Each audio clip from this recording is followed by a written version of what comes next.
Guys, welcome to today's video. I'm standing here with a bunch of boxes of Christmas trees. That's right, and I know it's not what you think. We're not turning into a Christmas tree farm, but we're going to have our hand in growing Christmas trees. So I'm going to talk a little bit more about that in this video and why I think this is important for you to know and what it actually may have to do with you. So this is something that we've never tried to do before. It's a new avenue in our business for us, and I'm looking forward to getting into actually growing these things and sharing it with you as we go. So let's just have a look at some of these, see what we're doing, how we're potting them, how we're handling them, and then we'll go from there.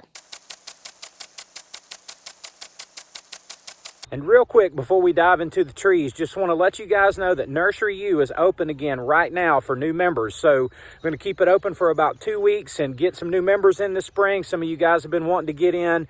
And Nursery U is a Facebook group where it's all things nursery business. I'm in there every day answering questions of all kinds, along with a lot of other people who are well on their way in their nursery journeys. One of the best ways to get where you want to go is to learn from people who are doing what you want to be doing yourself. So go check out nurseryu.com for more information pertaining to joining our group, Nursery U. So every one of these boxes has 102 of these in it. Now here's the trees that we're growing. You may wonder, you know, what kind of trees they are, and it's a good question, because depending on what region of the country you live in is going to have a lot to say about what kind of trees people actually grow for their Christmas trees. So for us here in the deep south where I live, there's a number of things that people grow, and I certainly don't know what they all are. I do not know much about the Christmas tree farming world, but these are Murray cypress. Now, one of the trees that's been really popular for, say, the last couple of decades at least is the Leland cypress, but the Leland is proving to be a problem. It's having a lot of problem with canker, just a disease, and they are not very drought tolerant, and they're just proving to have some problems, and a lot of people are having die-off in their Lelands. Well, Murray is a cousin to Leland, and it's known for being more resistant and more pest-proof and just overall a better variety of cypress tree. A couple of other trees, at least in my area, that are commonly grown for Christmas trees are like the Carolina sapphire, the blue ice. Those are other varieties of cypress, but the cypress is really common. But in other places, of course, all kinds of spruces and cedars are grown. And around here where I live, the Murray cypress has become a Christmas tree. And believe it or not, people are even growing green giants now. And the reason I know anything at all about the Christmas trees is because just a couple of miles from where I live, there's a Christmas tree farm, and I've got to know the owners down there, and they're actually the ones who approached me about growing these. So what we're going to actually do with these is,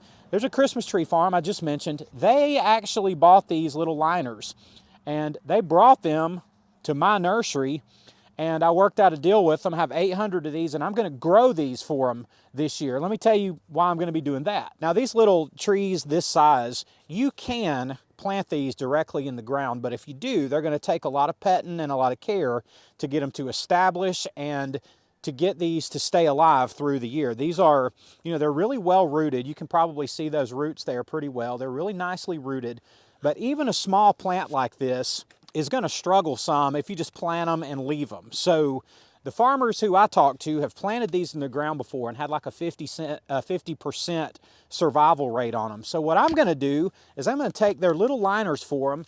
I'm going to put them, you guessed it, in my trade gallon pots, and I'm going to grow these out for them for a full growing season. And then I'm going to sell these back to them next year around this same time. So today it's around March the 1st. It's early March. And basically that I'm going to keep these. They'll be in my care for 1 year. So when they get them back, they'll have a much bigger, robust root system on these to then take them and put them in the ground and begin the pruning process and training these into single leader if they start developing multiples.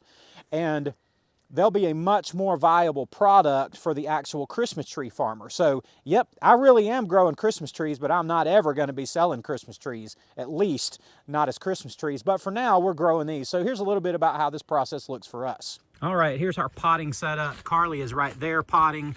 John is running the plants out here, out to load them up on the trailer out there. This is my area right here. And here's a look at what these little Murrays look like inside the box that they came in. Let me get you a decent look at one of these. There we go, just stand one up right there. And that is about, I'm gonna say on average, they're about 12 inches tall. That is about a 2.5 inch pot. So they're really nice little trees.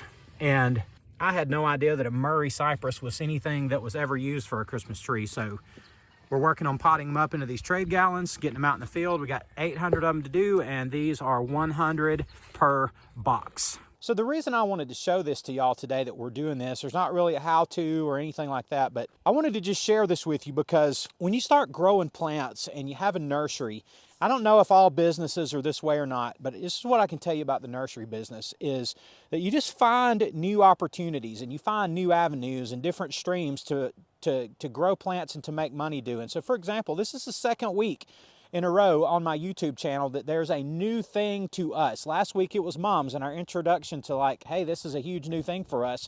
And another new thing now is these Christmas trees that we're going to be growing out for an actual Christmas tree farmer. I'm not a Christmas tree farmer. I'm not going to become a Christmas tree farmer. But it's pretty awesome that we're going to have a hand in doing this for somebody else. And I guess the reason I'm telling you this is because it's no matter your space or your abilities, if you start doing this kind of thing, it's like opportunities will find you. I didn't go out searching out new opportunities, so I never really have.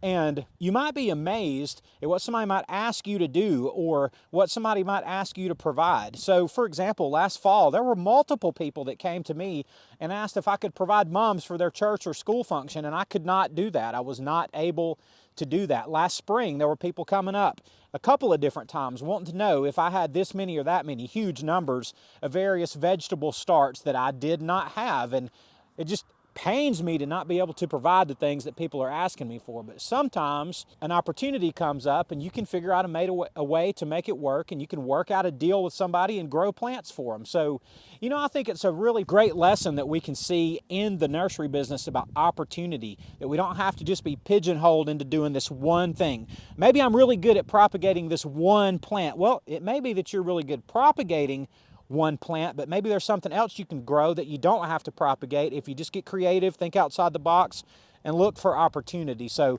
that's really what has happened with us the last couple of weeks, and particularly with these Christmas trees. So as for our Murray cypress that we're growing out, here's the first 200 of them. We've got about 25% of them done, and they're beautiful little trees. They look great out here. They're going to fit right in with our green giants and emerald greens and a lot of the other stuff that we grow out here.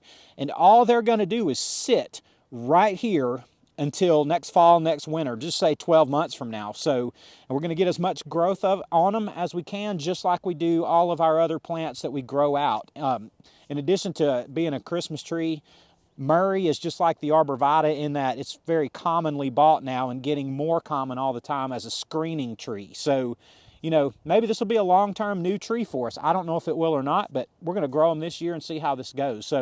So far, so good, but all we've done so far really is pot up 25% of them. And just to show you the finished potted product of all 800 of them, they are this row here all the way up to the top. So we got it done. It took about, well, this is 24 hours later when I'm videoing this particular clip. So we just wanted to show y'all what they look like when they were all done. One of the things that I want to spend my time and my energy on my YouTube channel is not just showing y'all how to do stuff, but just helping you understand that there's so many avenues that growing plants and nurseries and just being in the green growing industry that it can take. I mean, I show y'all different stuff pretty often, and we hadn't even scratched the surface. There's so many different directions it can go. And again, for us this year, mums and Christmas trees. Remember our new thing last year was vegetable seedlings. Well, we're going to have vegetables again this year. So it's just adding and learning new skills and new ways to go about doing this all the time. So guys, I hope this is helpful for y'all today. I appreciate you watching. I love y'all, and we'll see you on the next one.